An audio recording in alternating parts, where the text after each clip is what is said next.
ಇನ್ನು ಧರ್ಮಸ್ಥಳದ ಬಗ್ಗೆ ಅಪಪ್ರಚಾರವನ್ನು ಖಂಡಿಸಿ ಬಿಜೆಪಿ ಪ್ರತಿಭಟನೆ ಮಾಡ್ತಾ ಇದೆ. ಬೆಳಗಾವಿ ಜಿಲ್ಲೆ ನಿಪ್ಪಾಣಿ ಪಟ್ಟಣದಲ್ಲಿ ಬೃಹತ್ ಪ್ರತಿಭಟನೆಯನ್ನ ಮಾಡಲಾಯಿತು.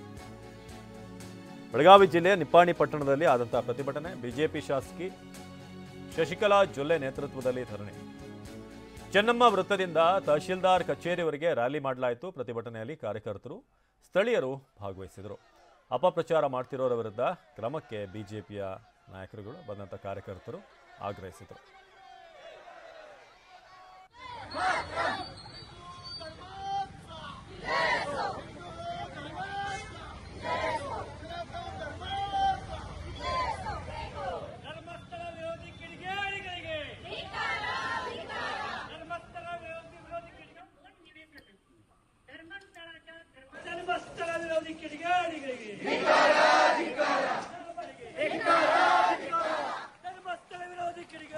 ಧಿಕ್ಕಾರ